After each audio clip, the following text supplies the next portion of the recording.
Welcome to the Quick Stop F1 podcast. My name is Nyasha and you could have been anywhere in the world, but you're here with us. We appreciate that. Joining me as ever is my co-host, co-founder, not always there when you call. She's always on time. Look at you, looking incredible. Oh my God. Huh? With the blonde bob. Are you crazy?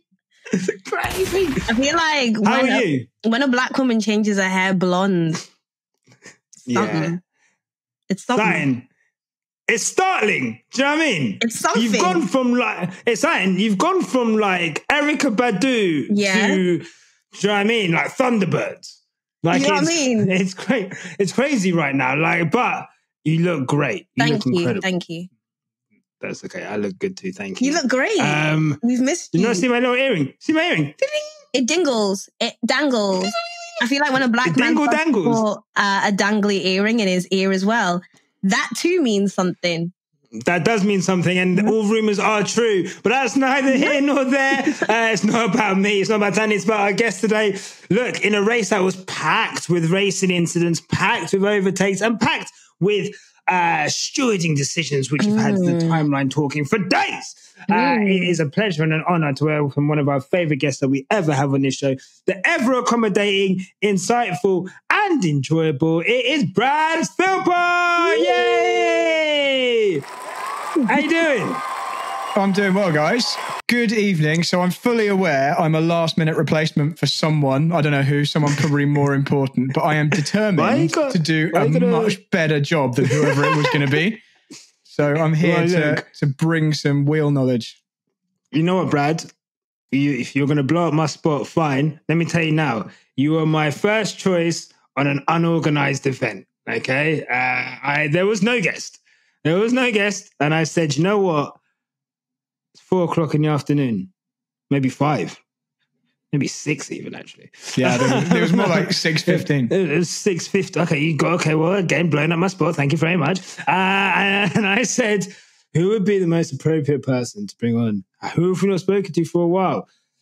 And then I thought of you. So, well, yes, I do appreciate the lateness and your accommodatingness. You were my first choice. And I thought, look, I can't say no to Nyasha because Thandie obviously won't turn up as usual. So he can't do this on his own. So I'm going to be... I was stunned when she arrived. Brad! Who you been speaking to? Like, I'm sorry, what? Thandie won't what? I'm always on time. I'm a regular listener to this show, so I know that's not true. Oh my God! Crazy. All right, Brad. It's crazy. All right, Brad. That's crazy. Right, anyway, I've got that out of the way now. Red in line. Well, look, guys, whether you're a part-time listener or a full-time listener or a first-time listener, make sure you're liking and subscribing this video. Subscribe to the channel. If you're listening on Spotify, leave us a 5-star review. If you're on Apple, make sure you're leaving us a review and a rating. And of course, there's the Patreon for the ad-free stream. Thandie, Vegas, for all of its sins in Sin City, and everything that kind of happened this weekend. I guess from your, let's say, from your initial biases and thoughts and opinions and how you viewed Vegas to how you feel having watched, a weekend full of action and incident, off the track and on the track and, a lot of talk. How do you feel about the Las Vegas Grand Prix and how did you enjoy it? Unmute yourself, dickhead. I knew you were going to do that. Okay, so obviously, me and Yash were supposed to be in Vegas.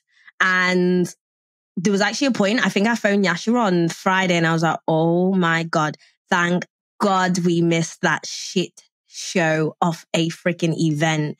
An absolute circus even. A circus. So I think in terms of fan experience, I'm glad I missed it. I feel like maybe even us as viewers saw things that the fans are probably like, oh, that happened. Yeah. Felt like a circus to me, I'm afraid. That's just how I feel. Brad, I'll come to you in a second. Now, what I wanted to ask you is, given all of that, did anything that happened turn it around track kind of change your mind about that, or do you still really have like quite I don't think you're the only one, but do you have like a glib kind of view on the race? Yeah. So I was. No, sorry, go on, I thought you were asking me. It's okay, go. I misread okay, that. I was like, my turn. Okay, bad. No, up to you.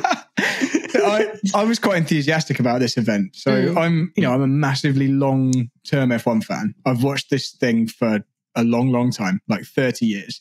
And it'd be quite easy to be one of the traditionalists and, be a little bit resistant to the American takeover and Liberty's approach. But I've kind of just been happy to see my sport be embraced by more people and America in particular, because I know we've had a few failed attempts to break America. So I was kind of like on board. Let's just be enthusiastic and not cynical about Las Vegas. It's going to be glitzy and American and whatever, but if we're going to do it anywhere, let's do that in Las Vegas. And then Friday happened and I was like, oh, this is a shame. Like, this is worst case scenario. We're having one of the worst days that I can remember in F1, sending fans home, having armed police, having arguments with fans saying they're going to arrest them if they don't leave the stand when they've paid lots of money to be there and they've waited for this delayed session. It's just the worst possible look for F1. But I thought it was redeemed as the weekend. Well, not entirely, obviously. That needs to be dealt with, and it doesn't look like anyone's getting refunds, and all that is a whole other absolute shit show. But as a venue, if that wasn't happening, if they hadn't screwed up with the whole drain situation, I actually think it has potential to work long term. I thought the track looked rubbish initially, but I was proven wrong as a racetrack later on. So I'm sure we'll get into that. But then again, yeah, I hear what you're saying, but because I hang out on LinkedIn nowadays, and the chat on LinkedIn is like, do not let this palaver return to Vegas. Like, it has stopped everything that is so Vegas. It has out of Vegas itself, basically. The palaver is the palaver, but the palaver then becomes a circus, and it's now just like not enjoyable. However, we do know as Formula One fans that these people don't actually care about us anyway. But I guess things like Vegas is literally the cream pie in the clown's face. That's the gig. Like, haha, we actually don't give a shit about you guys. However, we'll give you guys a half decent race. Brad, even though you were talking about the track, I still think the track's rubbish. I still think the track is rubbish. I think a modern street track is going to tend to be like this one was. They seem to have gone for like this super high speed, lots of slipstreaming. You just have, I don't quite know why, but like Baku, they just want mega top speed. Yeah. I think it worked this weekend for this race. We got a good race. Definitely one of the better races this season. But yeah, I don't know. The track doesn't have any, apart from the final corner. That's a feature corner, that really high speed left-hander. And turn one, it's quite recognizable. The rest of the track, I honestly had no idea where they were most of the time.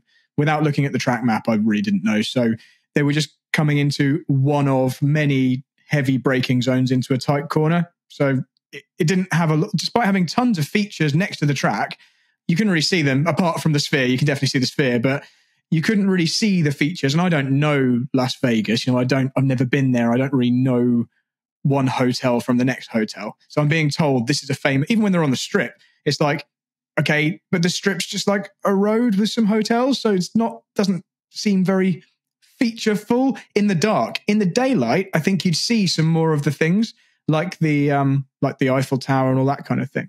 So one idea I've heard suggested is maybe starting it when the sun's setting. So you've got some natural daylight and it looks spectacular with the desert sunset, and then into night. That might give it a bit more character. I don't know what you think about that. Yeah, I think they were very heavy on the night lights thing, and you've just got to be ideal and realistic with what's going on in the time zones and everyone who's watching that maybe it does need to start earlier. 100% it needs to start earlier. Yeah, I mean, look, I think I was actually just reading an article now.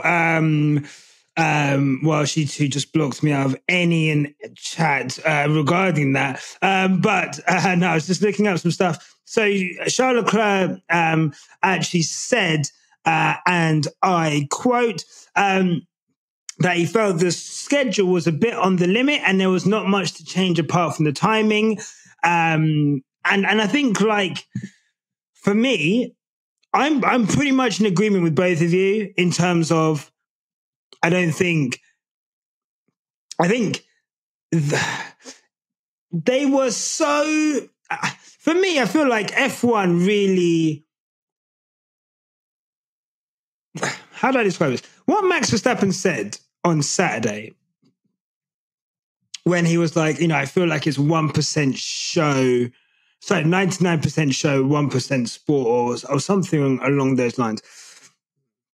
And I know that, you can tell F1 got quite hurt by that. Will Buxton started tweeting out mad propaganda tweets like he does when they're in crisis mode.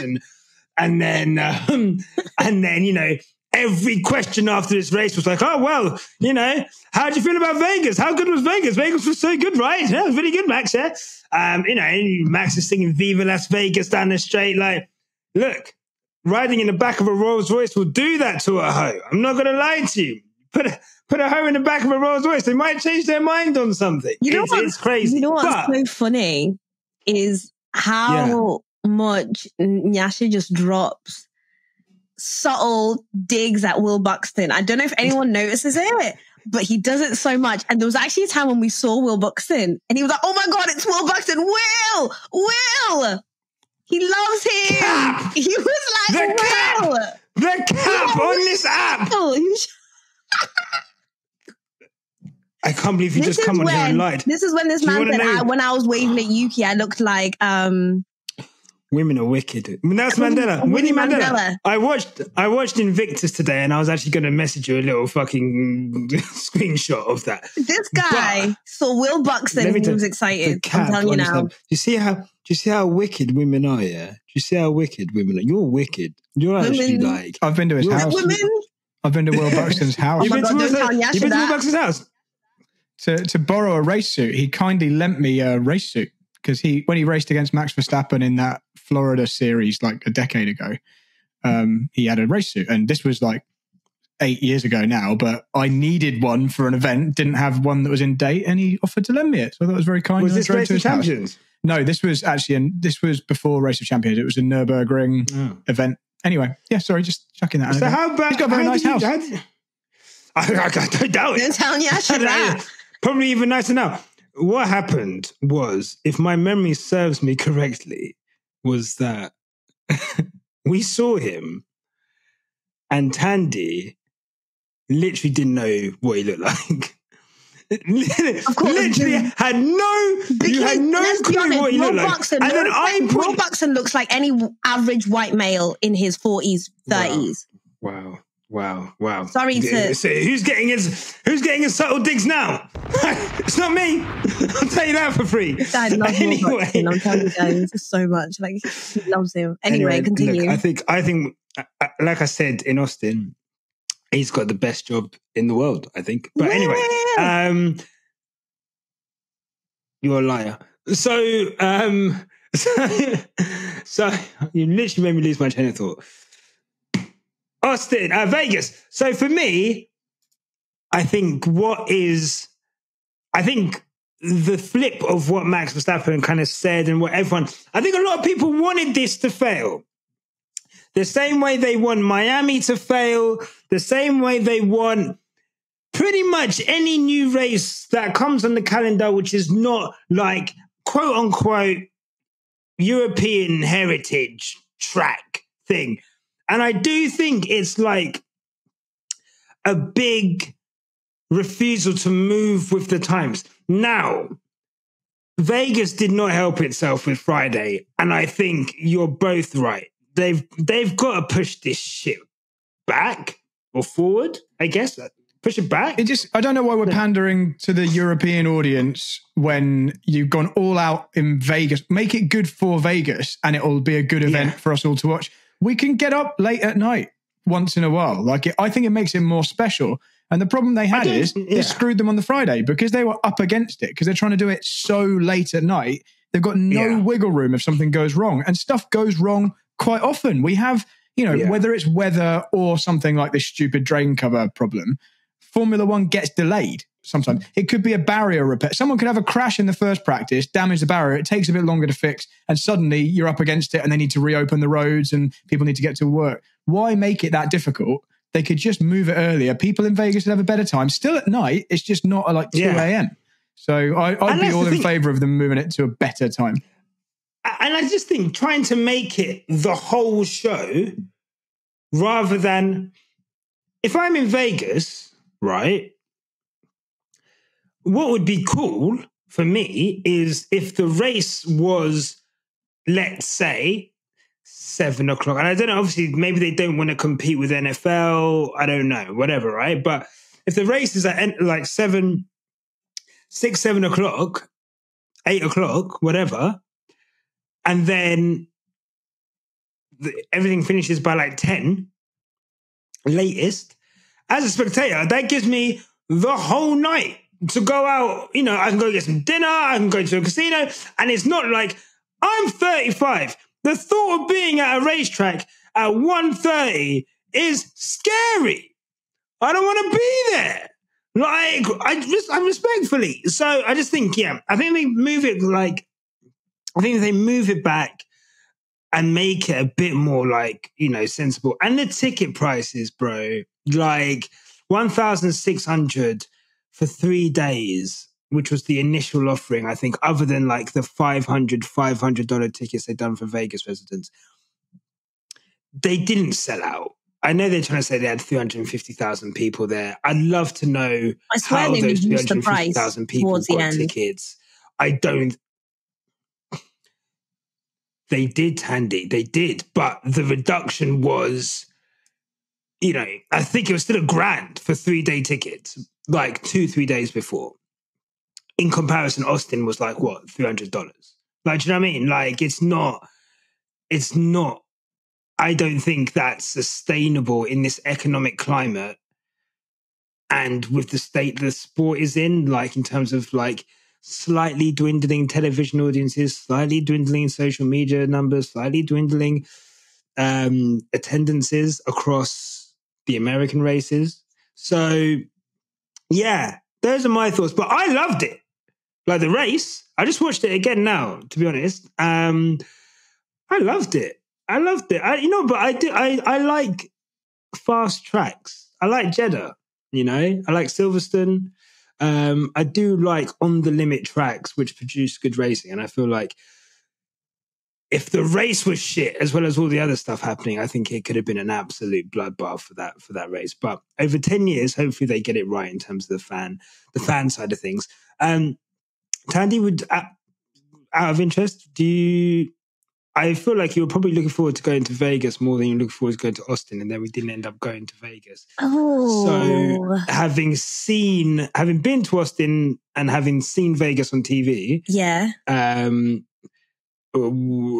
actually leave Austin aside because we're always going to go. But with Vegas, do you still want to go to Vegas or? Having just slayed it. You know what? Before, just like Brad, I don't think I would ever voluntarily go to Vegas if it wasn't for something like Formula One. So I guess there is that. So that's why I feel so much sympathy for people who've gone out, they've gone and bought maybe plane tickets. Because even if you live in America, you'll still get a plane ticket. You've gone out and bought plane tickets. You've gone out and got grandstands tickets, and then you just don't get the experience that you've paid for. And then on top of that, you're being told you won't even get your money reimbursed from a corporation, which you can see is just throwing money at any and everything. That's an insult. Do you know what I mean? But in terms of it, I think, again, the only reason you would find me in Vegas is either because I've decided to marry someone who, anyway, and whether I'm going to Vegas. Finish that thought. Finish that thought. Who are you marrying? No one. Okay, cool. So I understand. Brad, what would it take for you to go to the Las Vegas Grand Prix? I'm not really one for traveling abroad and spending my own money to go and watch a race. So I've only ever seen F1. Yeah, well, it's a long way to go to see less than you'd see on your TV. I like being at Formula One races for the experience. I've been to Silverstone tons of times over the years. Most recently, last year. Yeah, I was there last year.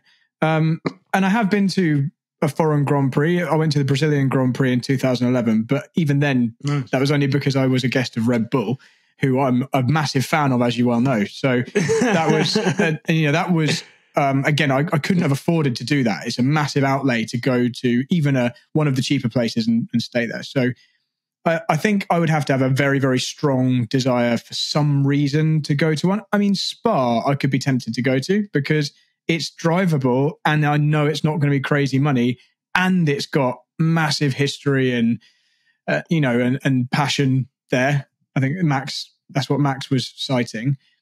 I would go to Vegas if the tickets were paid for because I think it's cool. It's a place I want to go because I want people to be jealous that I was there and I just want to experience such a different race event. I would never have been to something that is whether it's 50% show or 99% show, like Max said, it's way more show than a normal race that I would ever have gone to before. So I could be persuaded to go for sure, but I'm not going to be spending my own money on it anytime soon.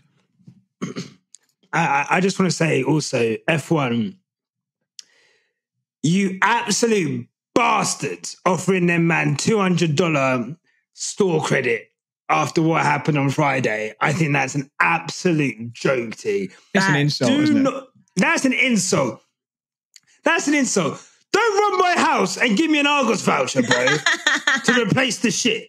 Not an Argos voucher. Do you know what I mean? Like, it's not even Amazon. Like, I don't know what you want me to do with this shit, bro. With the vouchers for those, like, I've got to go. With the vouchers for those clothing stands that we see, what were they for? F1 shop? Yeah, it's for the event. I think it's for the event store. So I think it's like $200 off. $200. The Vegas GP store, right. So the F1 merch that everybody hates. The overpriced nacho. Hey! Yeah. Vegas GP store. Yeah, they said that shit. But they can't even get back in. Trust me, not even the stuff that ASAP Rocky freaking designed. That shit outfit. I'm so sorry.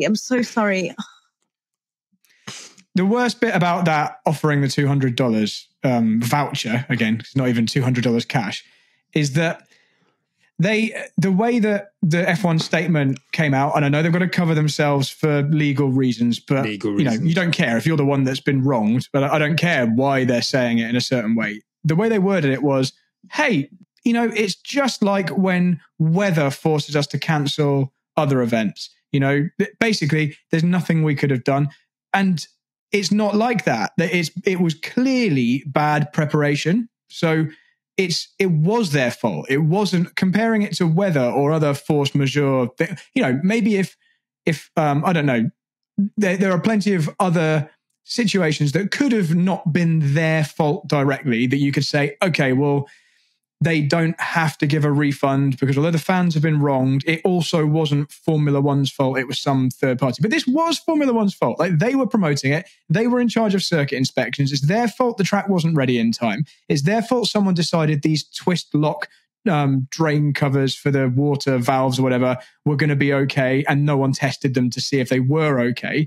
And so you can't give a statement and say, look, don't worry, we're gonna make this right with you and give you a $200 voucher for our merchandise. Everyone who's not got to see it and have been turfed out by a cop with a gun, they're pissed off at Formula One. They don't want to wear a Formula One t-shirt.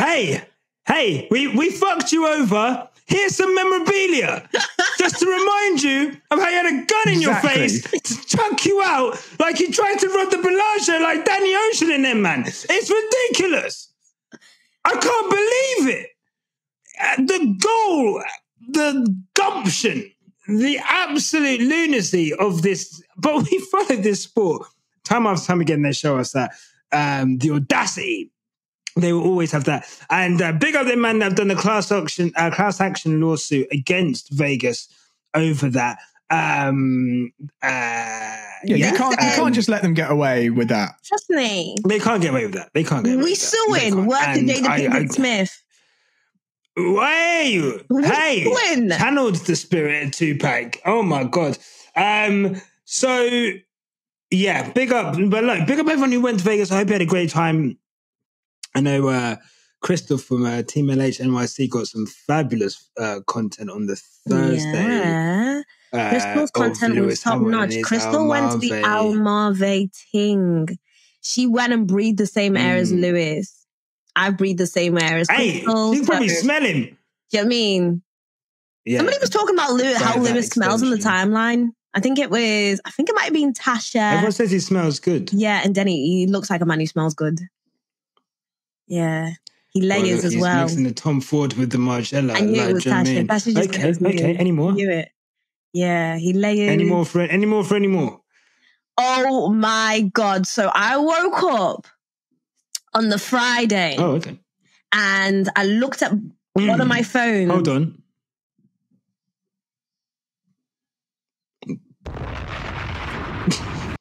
Carry on. I looked at one of my phones and I open my phone, and I go on Twitter. Oh my gosh. Like, you know what? Like, Lewis Hamilton's fucking sexy, yeah. But my God. Oh my God. He was wearing this like all black ensemble. You guys know. No way. No way. Was it raining on the track or? Wow. So, as in, oh God, what's wrong with you? This is a family podcast. This is my podcast. It's a PG-13 podcast. Water. Anyway, bye. Let's stop. Anyway. Make me sweat. Let me. Big. Anyway, yeah. Lewis Hamilton has affirmed my sexuality. Yeah. I am into him. Thank you. Your pronouns are him. Mine. Those are my pronouns. him, mine. My man, my pronouns. Yeah, it's been one of them. It's been a while since you said that. Anyway, look, thanks for that, Thandie. Really, when I said any more, I meant stop talking about it, and you carried on. So, Brad, let's get back to the racing. Look, Lewis is fine, but there was what I will say about Lewis before I get into that. The way they tried to stick everything that happened in turn one on Lewis when he was nowhere near it was hilarious. Like, Alonso spat on his own, like, oh, I think Lewis has maybe tapped him there. And Carlos Sainz spat on his own. I think, oh, Carlos Sainz and Lewis have come together. Like, neither of them had anything to do with him. He was a victim for one of them. But right at the front, Brad, there was something that we've seen quite a lot. In fact, something that we saw even in qualifying the day before with Max Verstappen into the first corner. Pardon me. Him and Esteban Ocon obviously did it in qualifying, but it doesn't count. It was in qualifying and, whatever. But in the race, he's got off the line from second place in front of Charles Leclerc, got to the first corner, outbraked himself or just failed to take the line, and he's basically taken both of them off the track, and he's ended up getting a 5-second penalty. I guess just on that with Max, it's something we've seen quite a lot from him, and it doesn't seem to be something that I just feel like that's his. I feel like he'll always try and push that style as far as he can go. So I feel like if he'd kept maybe like 2 wheels outside of the white lines, maybe that move wouldn't have kind of, because we've seen a lot of drivers be pushed to the outside George and Lewis have had a couple of incidents like that. And I know you're, pardon me, I know you're always quite keen to kind of outline that they changed the laws for overtaking. I think they even mentioned it in commentary quite recently. Max's driving style, I guess your thoughts on Max's driving style, especially when it comes to overtaking, and I guess that incident. Yeah, so quite often when you have racing incidents, controversial overtakes in a race, it can be quite grey and tricky to determine exactly who was at fault and why and what should have happened.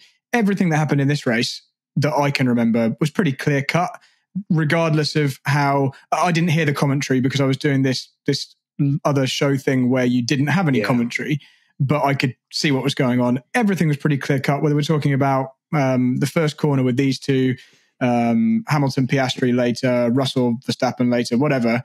We can get into them as and when, but they're all pretty clear. So you asked me what I think of Verstappen's driving style.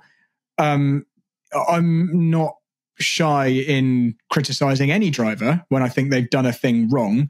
Verstappen has borne the brunt of a lot of my criticism since the beginning of 2021. People will say it's because I'm just crying because of the end result, but the whole way through that season and subsequent seasons, when Max in particular, he's the one that we're focusing on because he's out front and he's the one doing this. When he goes for an overtake, he quite often does this move that he did at turn 1 at Las Vegas, which is where he will go super deep into a corner and force the driver he's overtaking off and then claim, well, I was ahead at the apex or on the way into the corner.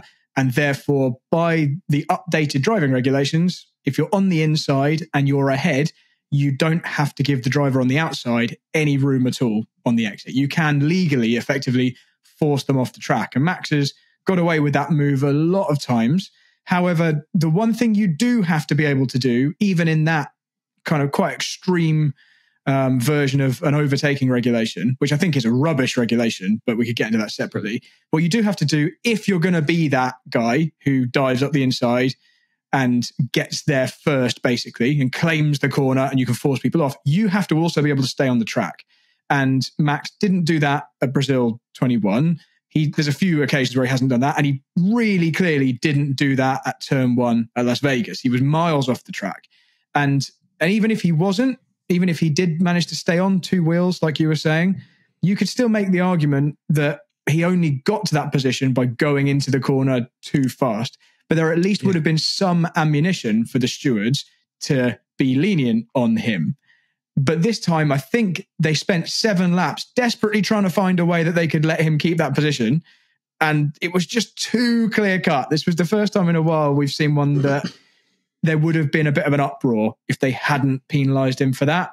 But having said that, I was watching pretty confident they still weren't going to penalise him. That's what we've gotten used to up until now. So yeah, pretty clear cut. He just didn't make the corner, obviously forced Leclerc off, and it doesn't matter why. It doesn't matter whether it's because he outbraked himself. It doesn't matter whether it's because it was a bit slippery because of the oil and the dust that was down on that side of the track at the beginning. Whatever the reason, it still happened.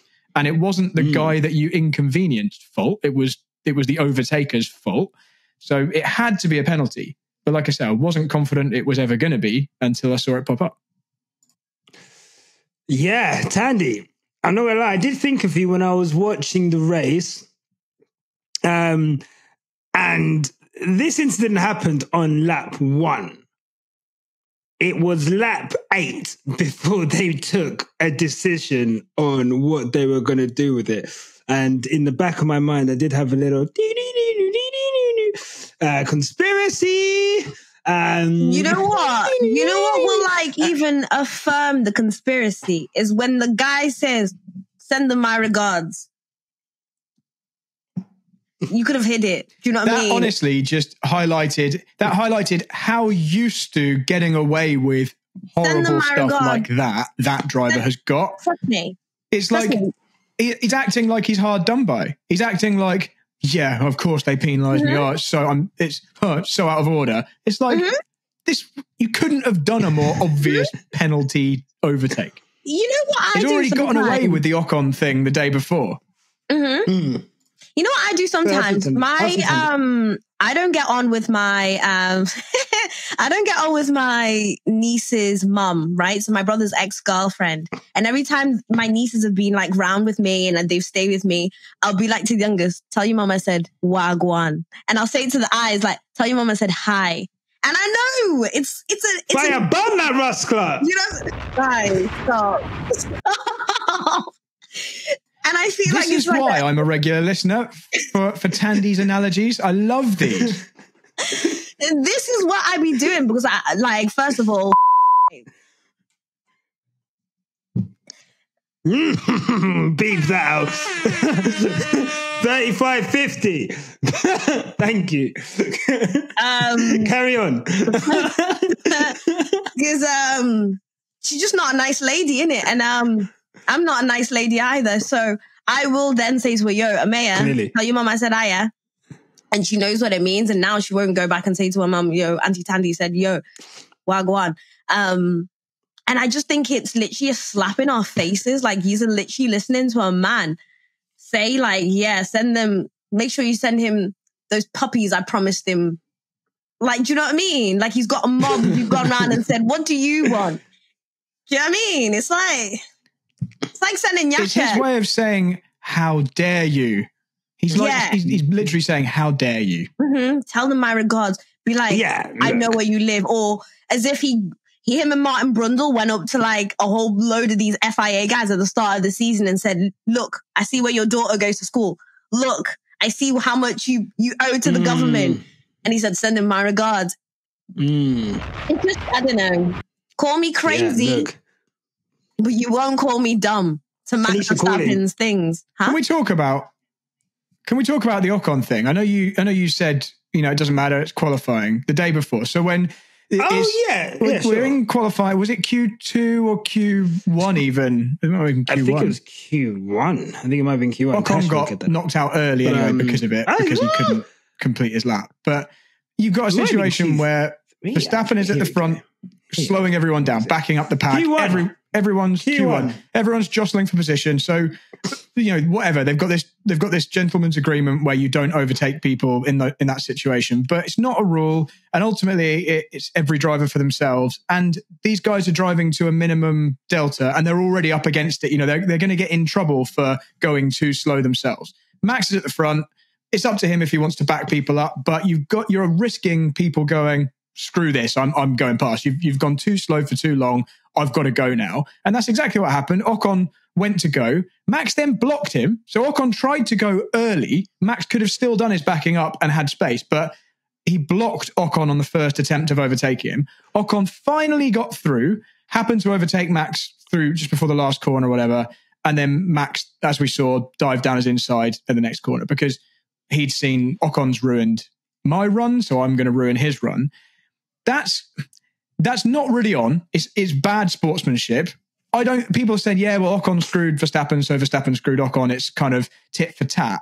But Ocon did what he had to do to get his lap started because he was being held up by Max. Max wasn't doing anything legitimate other than deliberately screwing the guy. And even that, I'd be like, okay, it's not really a penalty though, because you can't prove that that's why he did it. But the guy admitted it. He says on camera, no, I did that as a revenge, as revenge for what happened. That's how untouchable this guy and this team feel. They feel like they can break a rule. They can be unsportsmanlike. That's easily unsportsmanlike behavior. You can point to probably 4 regulations that breaks in the sporting code. If any other series, you're getting a massive slap on the wrist or wrist or penalty or whatever. And even in Formula One, I'm sure people have been done for that kind of thing in the past. It would be easy to point to a rule, but they feel so empowered that they're not going to get in trouble for stuff like this. That the guy goes on TV afterwards and says, "Oh yeah, I did that on purpose. Yeah, he got in my way, so I deliberately ruined his lap." And it's like, yeah, good, I screwed him. Like, anyway, it just highlights. I know there was no penalty, and I know it's only qualifying, but that incident just highlights the level of, like I say, how much they feel untouchable, and it's not good. It needs to change. No, 100%. Look, Tasha's just dropped in that GP also came on a radio and said, and I quote, something like, by the way, he didn't make it through. And I think there was even comments, GP is as bad as Max, yeah. It's such a, and of course they're both very dry and sarcastic, so they're speaking each other's language, but that sense of like misplaced injustice that absolutely permeates through every pore of Verstappen fans who think they were so hard done by for so long because one person was winning, and then all of a sudden one person winning, and it's like this guy's driving on Flintstone feet, and it's not a fucking massive car advantage, but he can also do no wrong, like ever. The whole world's against him. He's just fighting the man. Hey, Max just wants to sim race. He just wants to fucking get in the car and drive. He's singing Viva Las Vegas in a fucking Elvis suit.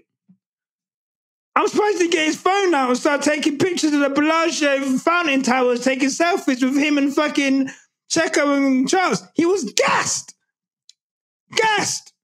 All I'm trying to say is this guy should not feel untouchable he shouldn't feel untouchable because he should be penalized for some of the shit that he does, and he doesn't. And the fact that he got, like you, but we can go into the next incident. George on Max didn't take 7 laps to sort out.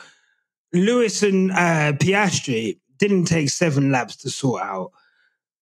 Why on earth it would take 7 laps, of which 4 or 5 were behind the safety car, by the way, giving you an opportunity to just swap the positions, offer a deal or no deal. It's happened in the past. Why they couldn't do that during the safety car and make a decision where everything's slowed down, I find that, even though he got the penalty in the end, I find it so crazy that it took that long to make that comment. And I think if people have a distrust for F1 and maybe some of the biases at play, stuff like that doesn't help for me.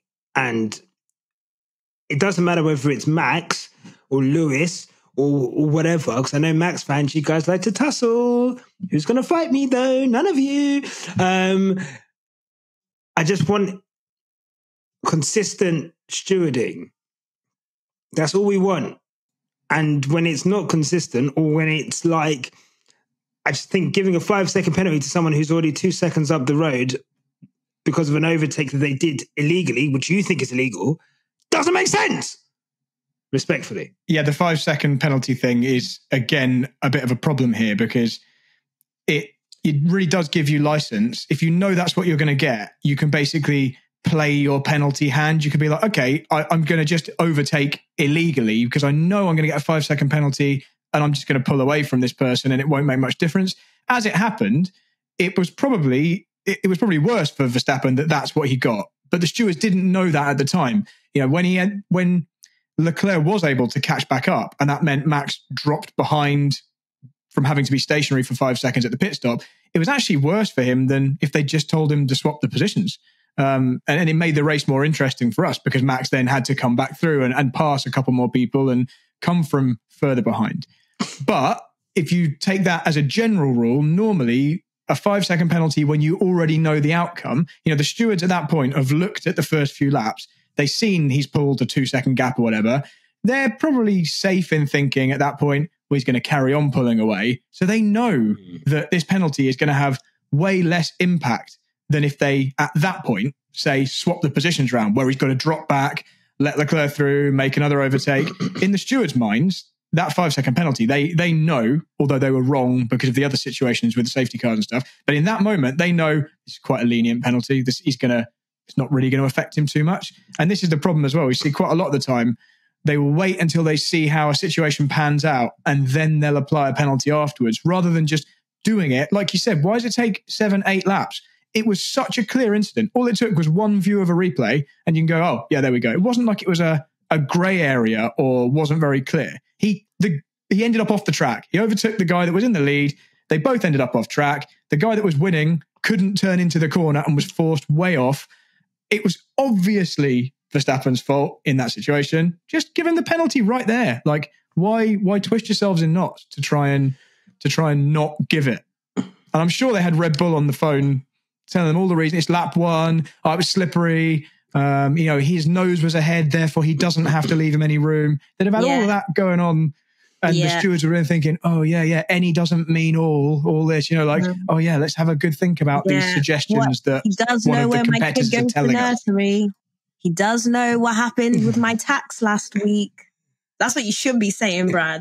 It's it's deeper than rap. So look, maybe Brad doesn't want people at his door. Trust me. It's okay. Don't be afraid. We can't all be. Do you know what I mean? We can't all be whistleblowers. Do you know what I mean?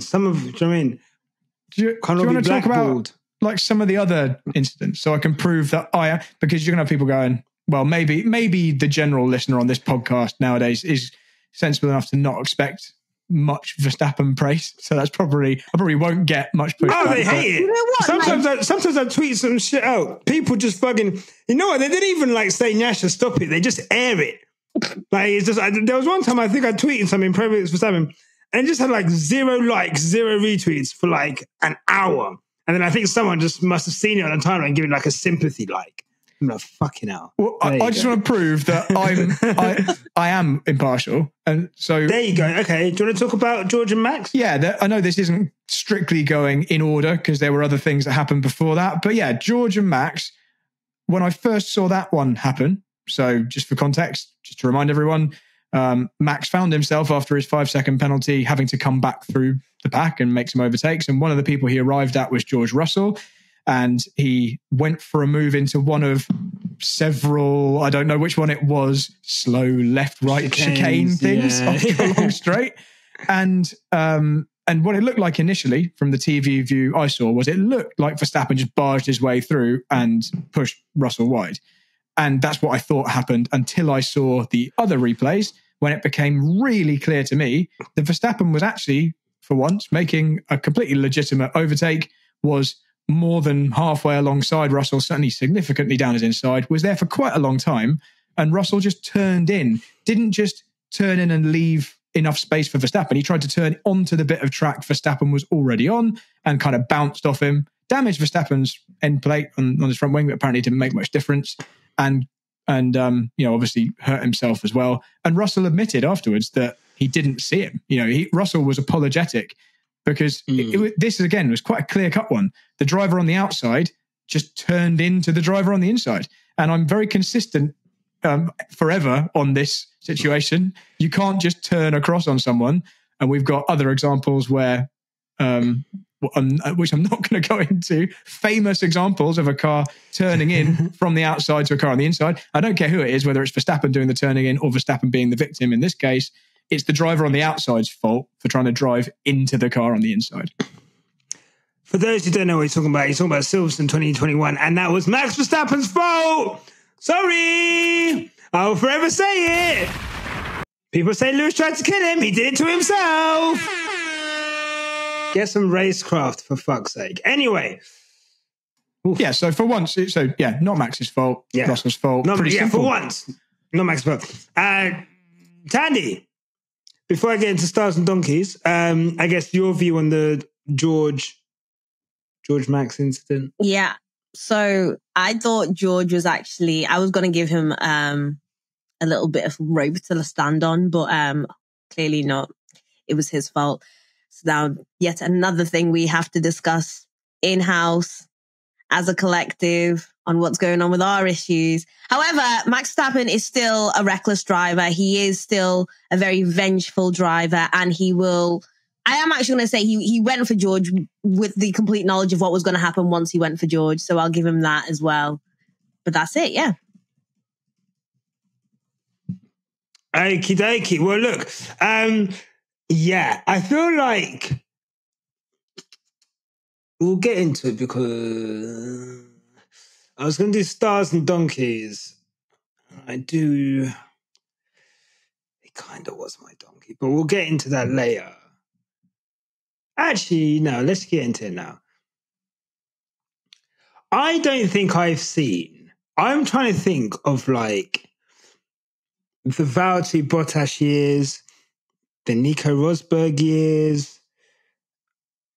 I'm even trying to go back to like the Kovalainen years and like.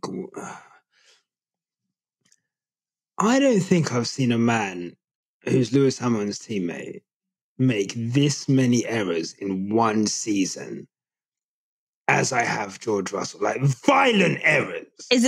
Are we having like this conversation these now? Or are we having it? I think we should.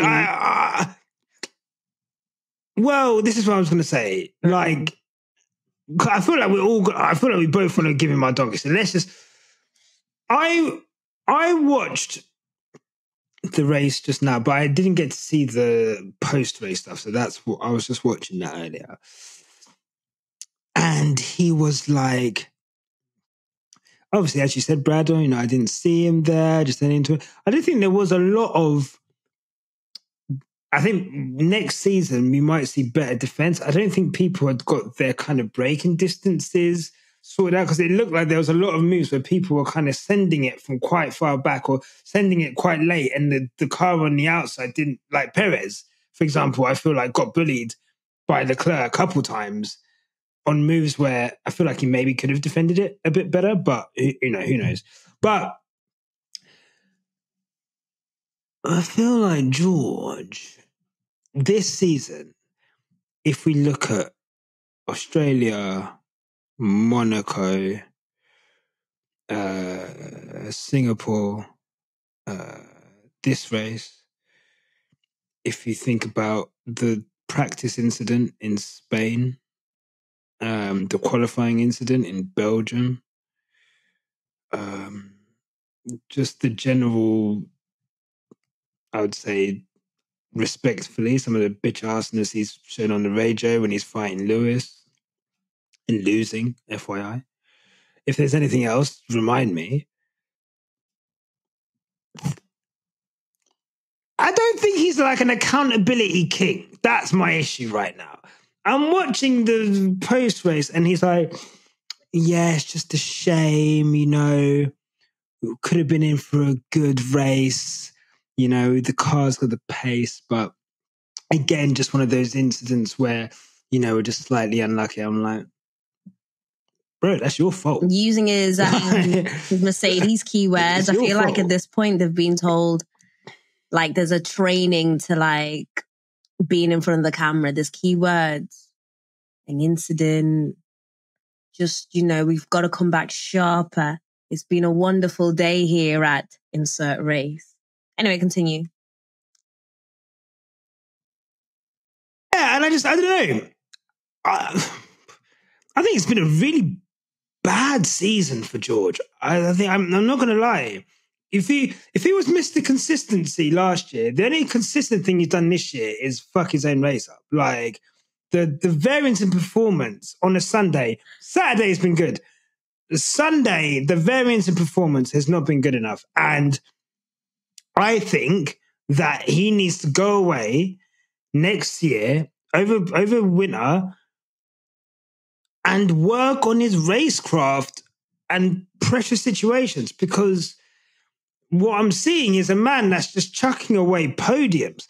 I'm not even talking about chucking. If the car's good enough, imagine if he's doing that, chucking away like wins, and obviously he's won already, so I don't want to say that. But look, if you thought that the incidents where he fucking span under a safety car in a Williams, started balling it in front of us, and I think there was another incident where he might have chucked a point away, or just like a performance where he could have got, I can't remember. But, like most viscerally, I remember the one where he binned it under the safety car. The crashing into Bottas when they were on for good points. That was, it didn't look like it at the time, but it was his fault, that one. Yeah, thank you, Brad.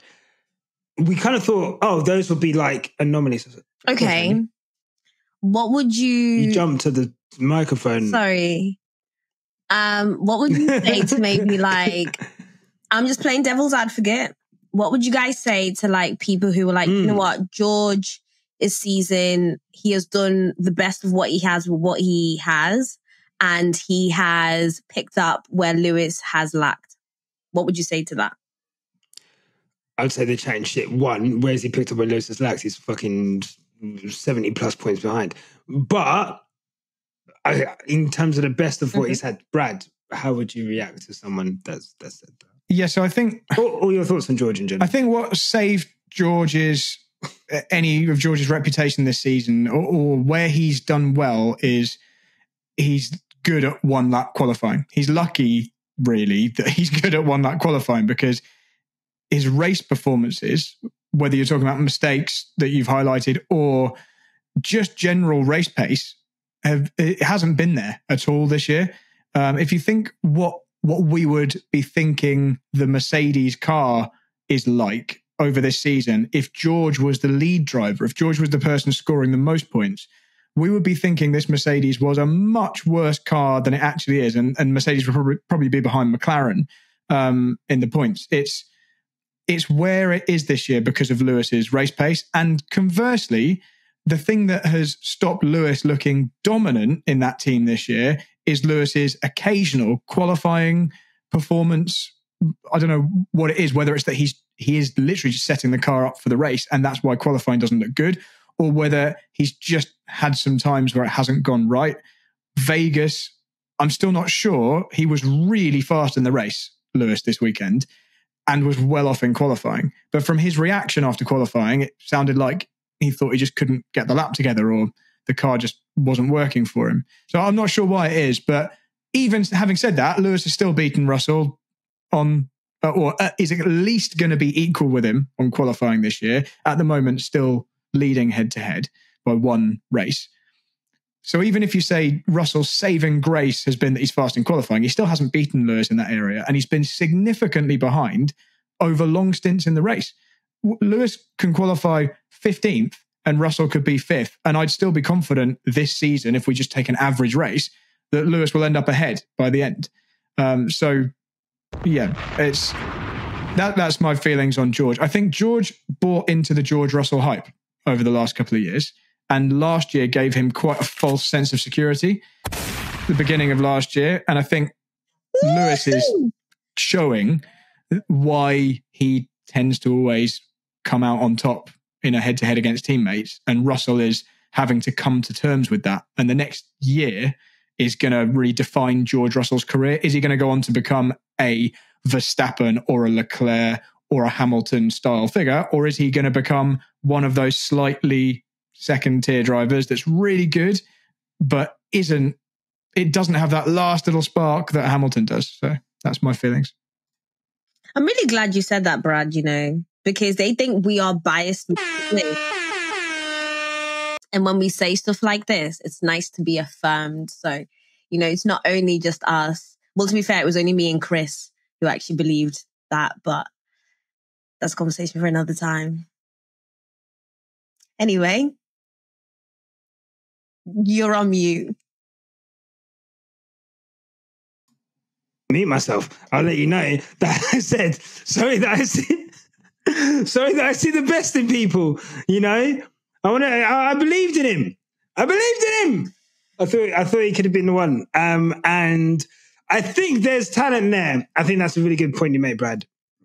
Do you want to be a Max, Leclerc, Hamilton, or do you want to be like a Sainz? So, do you want to be with no right in this sport? Because Ocon will get shagged. Yeah. Certain drivers will have rights and certain drivers you don't. And Ocon, I'd say, Ocon has no rights in this sport. Sorry. Do you want to be an Ocon or do you want to be a Max Verstappen? Is what I'd say. Wow. At least say Pierre, because Ocon's doing better. Pierre Gasly, But I don't know. Pierre Gasly has a loophole. Handsome tax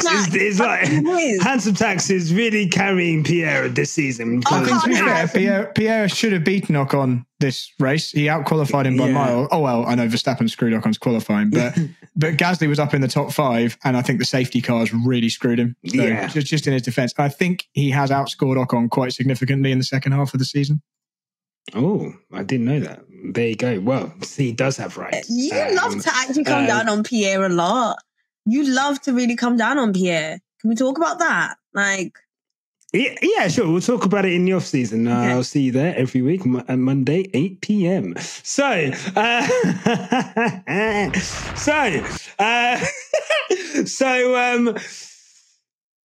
Stars and Donkeys. Let's do it. Let's do it. Stars and Donkeys. Brad, as the guest, who was your star of the day? No, this is really obvious. I don't want to take it if you guys were going to say it, but Lewis Hamilton, he did the most overtakes. He was absolutely had his strategy ruined by the safety car, and would have been on for a pretty likely podium from down the grid wherever he started. Was it 11th, 12th place maybe? I think he was looking on for after the signs. Okay. Anyway, he was from a poor grid spot and was strong, making overtakes on merit, even on the harder tyre in the first stint, was looking like he was going to make those tyres last until he then got the puncture, dropped him down, still managed to come back up for strong points and beat his teammate after George received a deserved 5-second penalty. So, and had a super positive attitude afterwards, like seemed to, this is what I like, when, even if the result isn't what it could have been, you can tell from Hamilton's demeanour if there's good vibes in the team, and it looks like the things that they put on their car, Brazil aside, I think Brazil was a weird anomaly, the updates have made the difference they thought they were going to, validated next year's direction. And I think Hamilton's been preparing himself for a real charge next season. And I think he's happy with his own driving, qualifying aside again, and happy that the team are going to do stuff right over the winter because, it looks like I say, the updates are correlating properly. So anyway, my star of the day, because I'm just going to, that noise you just heard was me knocking over a Lewis Hamilton figurine. I've got figurines of everyone. I'm not biased. I've got all the drivers here. That was actually a present bought for me by a Red Bull fan, ironically. So anyway, he's my star of the day. Race performance, as always, was really good. And and I think he had the pace to be on the podium, and it bodes well. So there we go. That's my star. No, it bodes really well. And I think Lewis, he had a great performance. Thandie, any thoughts on Lewis? Lewis looked so fit this weekend. That's actually all I've got to say about Lewis. He looked so fit this weekend. Look, Lewis Hamilton's not my type. Everybody knows this, but I will give credit where credit is due. Lewis Hamilton is hot. Oh my God. Brilliant driving as well. Love all that.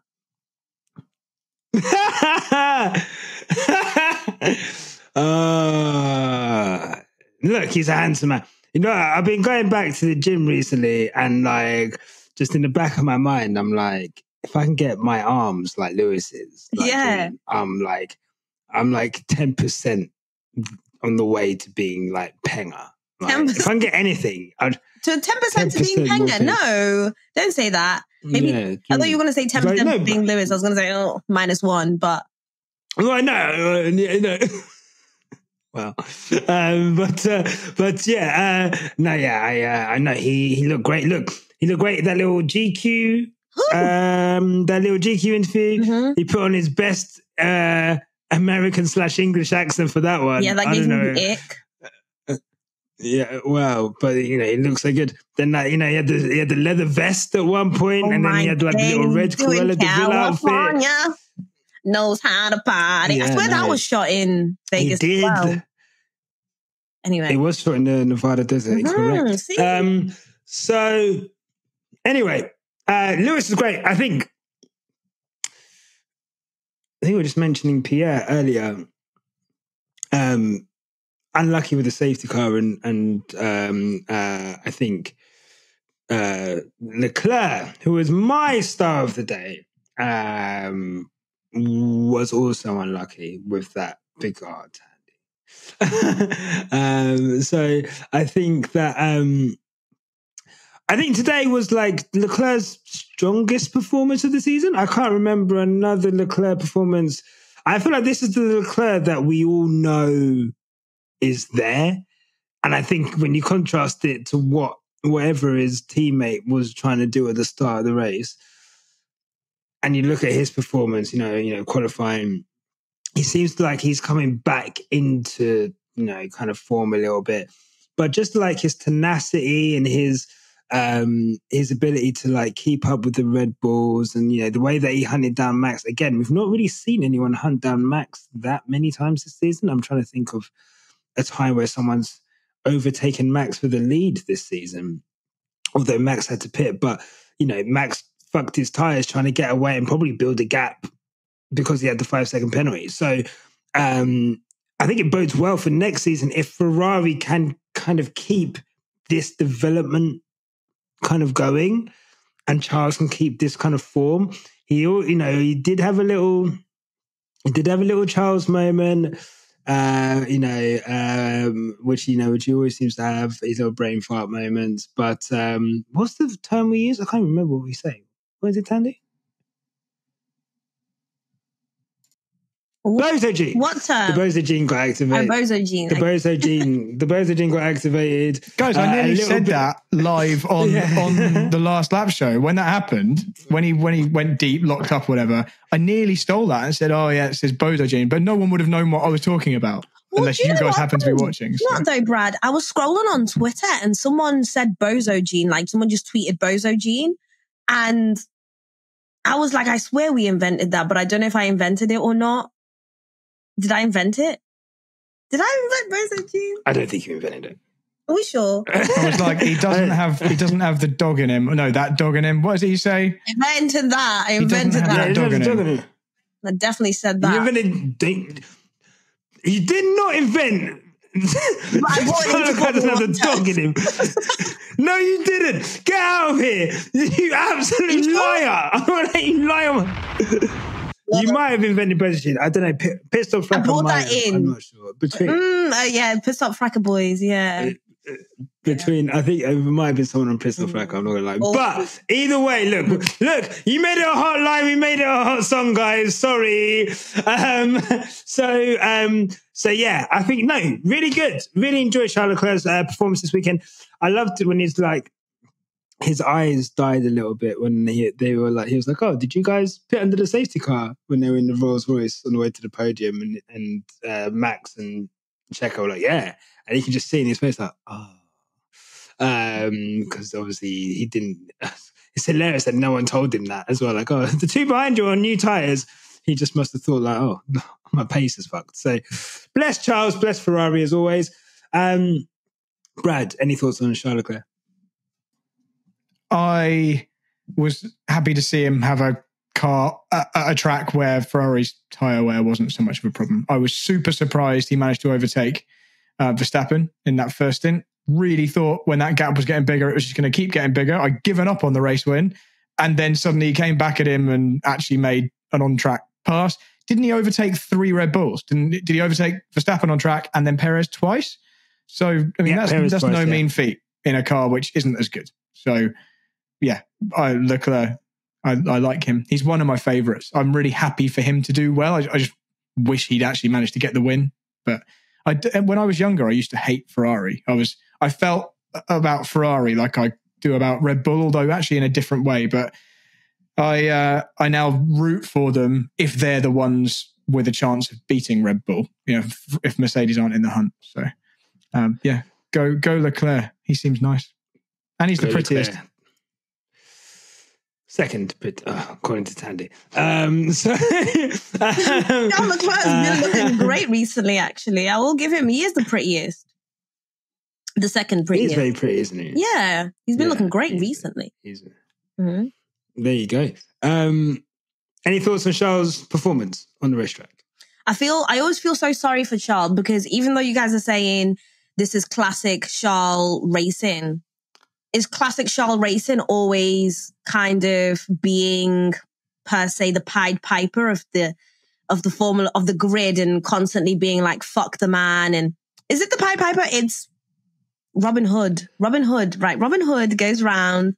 He's very much fuck authority, and he'll mash up authority's day just for the entertainment. And I feel like that is who Charles Leclerc is. Like, we often see him, sometimes is he on the good side or is he on the bad side? But really and truly, is classic Charles driving just him mashing up the winner's race? Is that what we're going to just come to terms with now? Is this where Charles is? Like, surely, is he a winner? Right, you are. Okay, so you are more for Charles than just being the one who... It's really just sad to see a man, like, overtake. I swear he did 5 overtakes. 5? I don't know. He did it. Oh, we're just saying he done 3 on the 2 Red Bulls. So Checo twice and Max once, which is like there you go, which is like really good, but this is quite basic.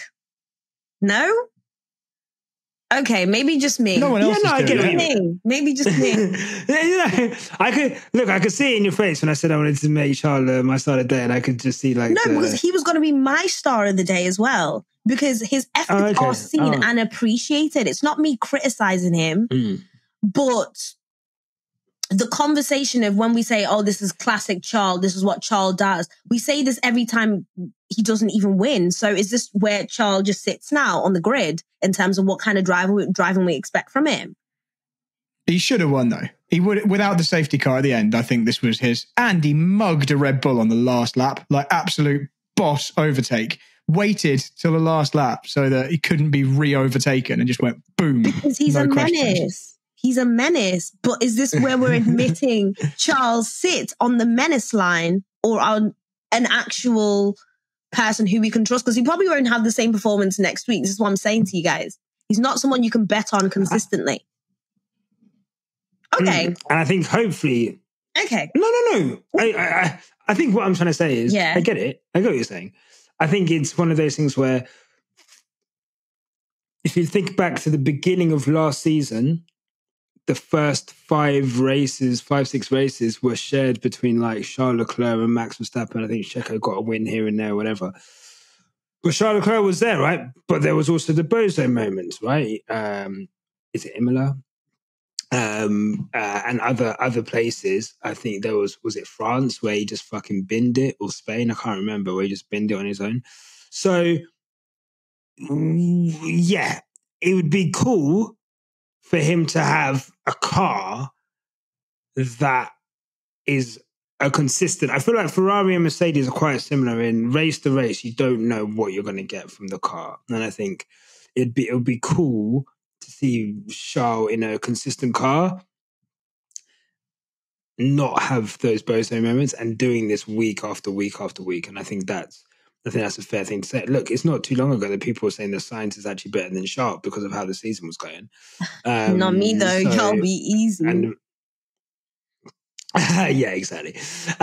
Any other stars of the day, Thandie? Or are you just going to say Charles? I'm going to throw Oscar Piastri in there. I love Oscar Piastri. I think what really made me happy about Oscar Piastri is, whilst we didn't know what had actually happened with that whole puncture thing, he was so honest and open. He was like, you know what, like, I don't even think it was Lewis's fault. I think we literally just went in at the same time. And the sportsmanship, like, on that, do you know how many drivers would have just thrown Lewis under the bus just because they can? And it's just great for publicity. I love that from him. That is all. Okay, nice. Brad, no, that's fine. Thank you. Brad, any particular reason why Oscar and Lewis was a racing incident, but George and Max wasn't? Yeah, so I said earlier on, these were all like pretty clear cut.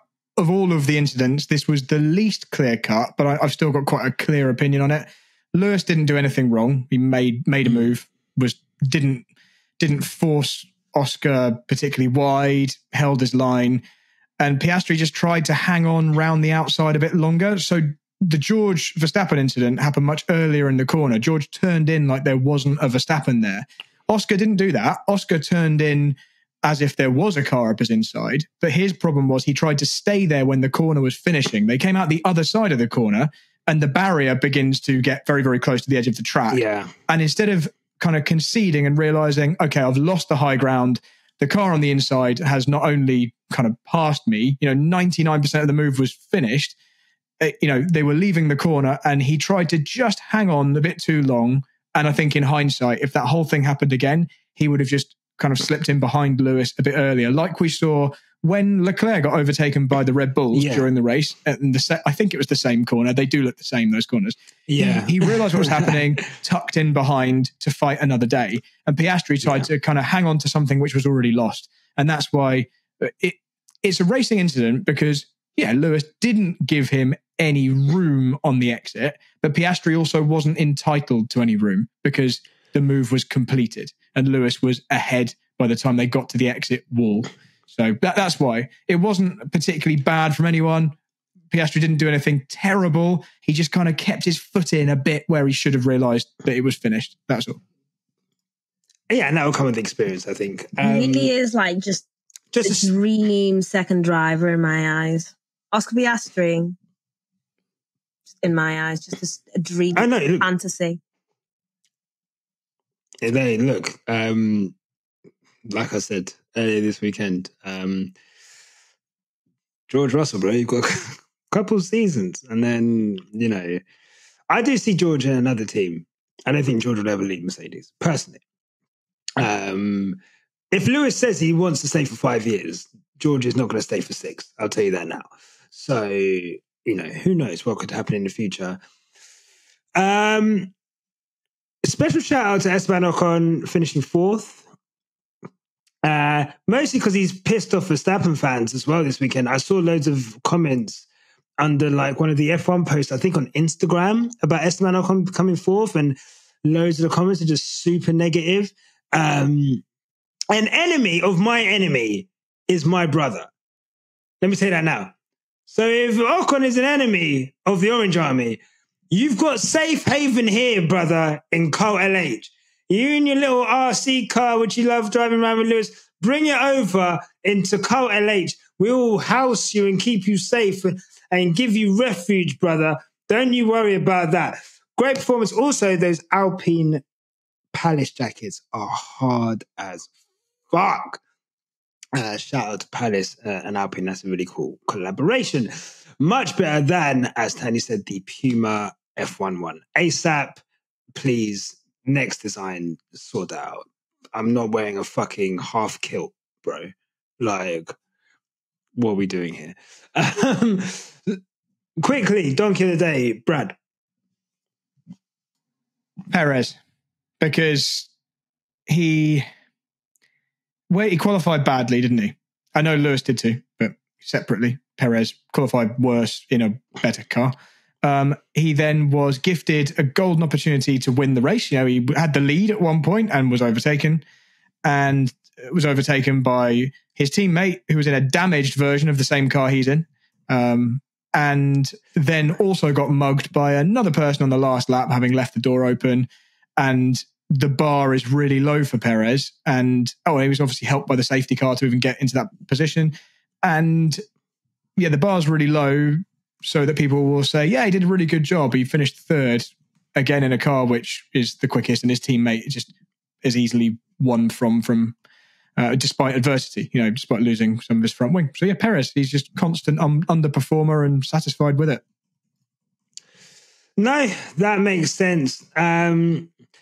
I am trying to log on to my Twitter account on this new laptop, but I can't remember our password. So I'll get back to that in a bit. Thandie, your donkey of the day. I need to read everyone's tweets. Maybe I should read everyone's tweets. I have access to our Twitter. However, I've got it on my phone. On your phone. Okay, so this is donkeys. Yeah. Donkeys. Yeah, I think I am just going to have to put for justice for the people who lost all their money and for the people who went to Vegas expecting something and did not receive it. So I'm going to put the Vegas Grand Prix into there. For all the drivers who are tired, for all the drivers, Lando Norris is apparently suing F1 as well. Don't know what's happening to that. I saw that on a headline, honestly. Why would Lando... What was this on the shade room? It wasn't the shade room. Why are you so rude? Why are you so rude? Stop that. No, it actually wasn't. It wasn't. If I type in Lando Norris... Honestly, type it in right now. Into Google. All right, here we go. Type in Lando Norris. Oh, shit. Oh, she's right. Not the journalist being correct. That's brazy. Okay. Well, look, as you know, the aforementioned suing, Andy, you know you like that word. F1 news, Formula 1 being sued as Lando. No, you're a dickhead. Why? This is a headline. I don't think. I saw it on Twitter. I don't know what article it is. Okay, I've just understood this as well. Yeah, it's two separate things. It's two separate things. Lando Norris is going to hospital, and Formula 1 is being sued. Quite two separate things. Well, Formula 1 being sued either way. We're suing either way. Lando Norris is suing Formula 1 because he crashed. I saw it on Twitter. He needs to pay his medical bills. I would sue too, Lando. I would sue. I would sue too. Okay, so I'm still putting them in the donkeys. Journalists can't even read headlines. I've literally not been working since May. Please leave me alone. Anyway, I think I would sue as well. Anyway. Why are you laughing? Not that funny. No. It wasn't funny. It's not funny. Yeah, it's just everyone who lost money. Yeah. I was going to add a little bit of spice to your story and try and give you something like Lando's backing it, but clearly he's not. Yeah, I just think it's peak having gone all the way out there and just getting something that you didn't expect. Also, I'd like to also put Max Verstappen in there because that whole circus is literally for him anyway. And for someone who is supposed to be the main character of this whole palaver, you are pretty basic. That is all.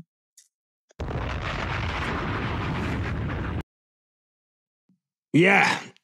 Bro, you know, you give your kid this whole fucking party. I've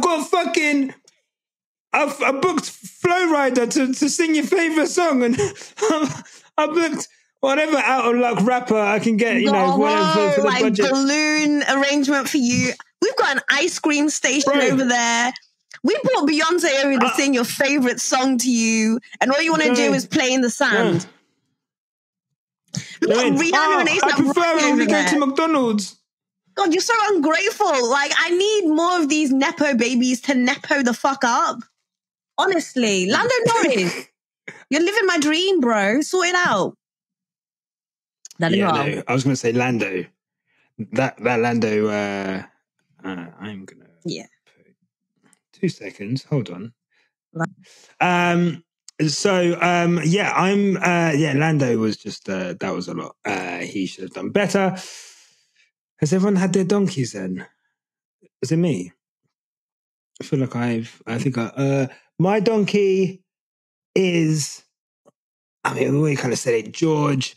Lando Norris, I think. Actually, no. Fernando Alonso. Sorry. That is some amateur shit that he done at the start. And I think, obviously there was the other day, I can't remember which track he did quite well at. I don't know if that was a podium. I think it was a podium, of course. Brazil. And, that's good. But that is amateur hour, bro. You can't just spin in the first corner.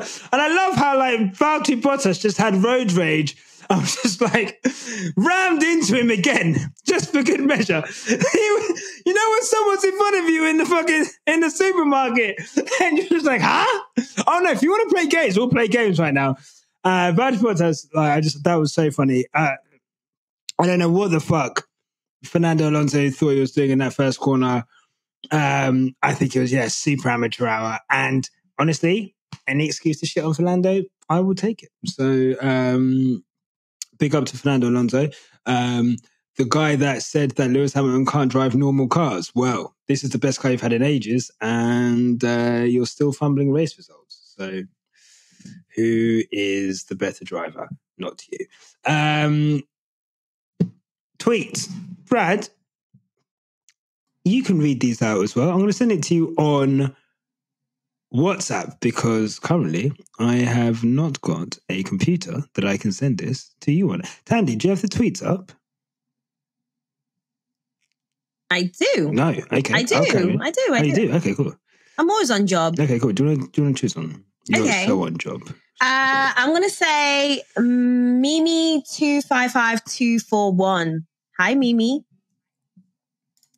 Your star is my man Lewis Hamilton from 10 to 14, then makes his way up to like 5th. I think then goes down to last and still manages P7 at the end. He could have made a podium if not for that puncture. And her donkey is no one major stood out as a flop in this race. Wow. Girl. Kinder than us. Tell you that for free. Should I do another one? Kinder than us. I've got them up. Oh, though, Brad, do you have any that you want to read? I can go. I'm good. Right, so I'm reading tweets and people are giving you... Right, okay, I understand the concept now. So I was like a little bit behind. Okay, I'm just picking a random one. First one I've stopped at. This is Jeff. Desert Storm. Am I allowed to read out someone's handle? I guess so. Yeah.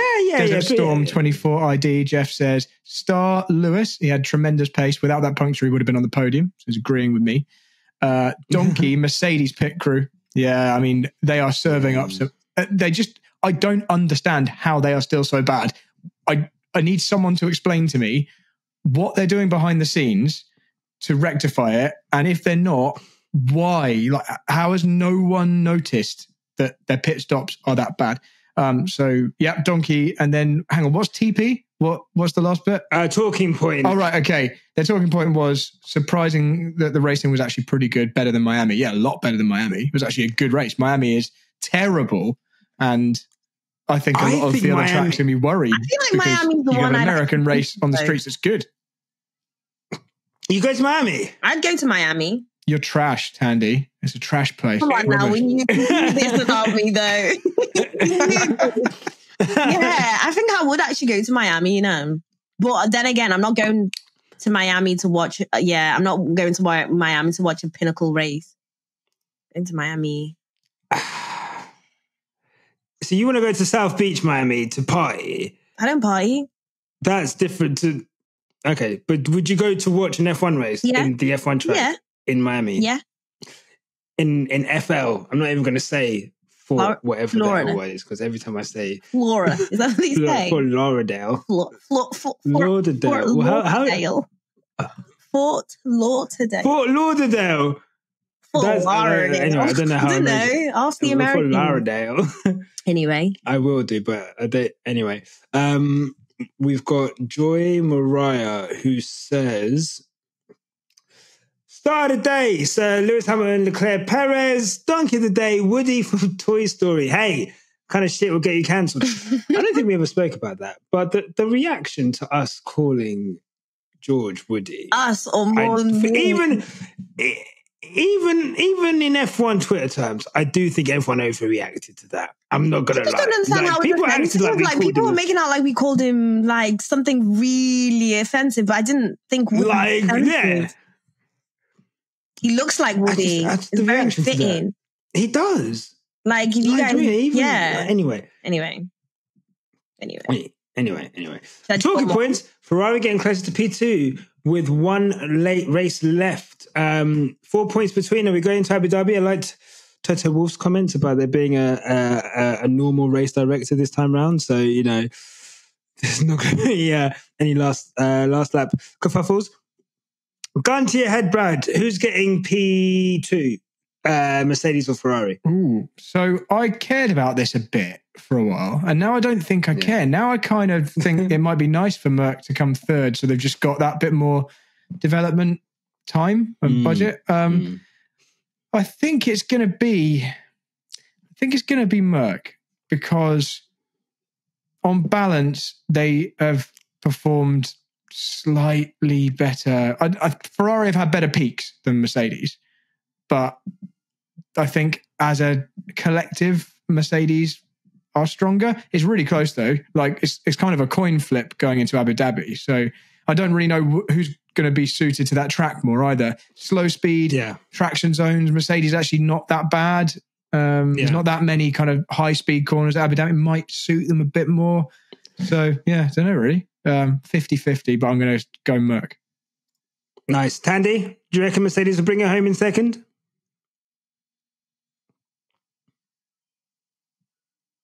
I just don't want to chance it with this team. I'm going to be very honest. I just don't even want to chance it. Yeah. And I'm so glad this is the last race of the season. Like, I'm literally galloping with joy in my heart. Like, I'm not going to hide it.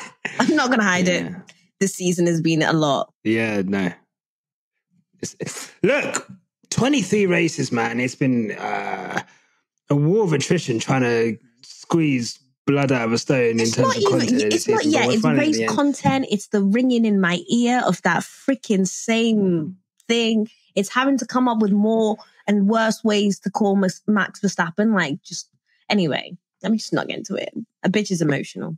Yeah, no, I can tell. Look, that's it, guys. Thank you so much to you guys. Thank you to Brad. Let me give you what I would say is a lovely round of applause. Always a pleasure. Never a chore.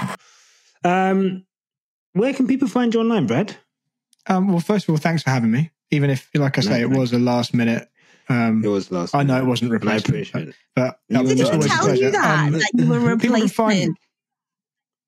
No, I just guessed because it was like, I'm going to make this later now, because it was like 8:12 p.m. when he was like, Brad, could you come on tonight? So people can find me on Twitter if you want, at Bradley Philpot. Although, because I'm young and cool, if you're talking to me in person, call me Brad. That's fine. It sounds cooler. So at Bradley Philpot, or you can go check out my YouTube channel where I occasionally, trying to be more regularly, post cool videos of me doing cool car stuff, whether it is beating Formula One drivers at the Race of Champions, which happened 8 years ago today, or whether it's his photo up here. I only just saw it on Facebook Memories. I don't just know what the date was. Or whether it's teaching complete novices to drive crazy fast cars around the Nürburgring and risking my life. You can check out those videos on my YouTube channel. Just search for Brad Philpot Motorsport or just Brad Philpot on YouTube and you'll find those. So thank you very much. I must say as well, the production value on them is really cool. Really, really kind of love seeing like the progression that you're kind of making with the content. And if anyone is interested in that kind of content, 100% I would recommend going over to Brad's channel because there's some really good shit over there, bro. I'm proud of you for the work you're doing. And yeah, fucking hell. Last race of the season. Also, quickly, just wanted to say, although it's not the 100th episode, we've had obviously more episodes on the channel. Is this our 100th episode? Like the preview shows and Races Quick Stop 100, which is crazy. That's why you got me on, because it's a special one and you wanted the best possible crew. I fucked it. That's what I should have said. I only just remembered that it's the 100th episode now because I just started drifting off to what I was going to title it. And I was like, oh shit, it's 100th. So, well, congratulations to you guys. I tried a podcast and I think it lasted 6 episodes before I got tired of it. So, look, doing a podcast is a labor of love, but it's easy to do it when you have such incredible guests that come on every week. Wait, so that's 100 episodes with Nyasha and like 63 with Thandie. Right now, Brad, right? Okay. Let's make things clear right now, right? So sometimes Nyasha decides he actually wants to come on the pod on his own. Like he has these days where he's like, do you know what? Today I just want to get straight to a point. And it doesn't tell you that. I don't know what he'd be telling you guys when I'm not there. And then sometimes I have a life. Mama's got to go. Like, I can't be with my kids all the time. I'm not a full-time parent. That's the truth. It's hard being a content creator. Thandie acts, full-time parent. Thandie acts like the visitation days are not the same fucking day a week. Sometimes Nyasha just wants to be on his own. Like, I'm taking a kid on a fucking Friday. It's Monday every week. Kids to Disneyland. That's neither here nor there. Mum's got to go dye her hair blonde. Look, Yeah, you know, right? God forbid. But look, guys, thank you so much. What I was trying to get to was that we can do that, the support that we have from you guys, what this channel has transformed into from the first episode to where it is now is ridiculous. The experiences that we've had, meeting, again, incredible guests. Thandie gets invited to any fucking motorsport industry event in the world. You know, I'm glad that she's getting to have those experiences. We've got an incredible team. Thank you to Chris, Mario, and Tasha. And thank you to guys at home. So, yeah, 100. And here's to another 100, man. 100. And with that being said, keep it on 100. Yeah, no matter what life throws at you, keep it on the black stuff. Fucking hell, got there in the end. In the 100th episode. Have a lovely time, guys. Take care. Goodbye. Look, mate, if you've got this far, clearly you like what we do. So here's a link to subscribe to the Quicks Up F1 family. Give that a click. And here's another link to some more cool on our channel. Sorry, cool stuff. And remember, no matter what happens, keep it on the black stuff. Click the stuff. Click the links. Click the links. Click the links. There. They're there.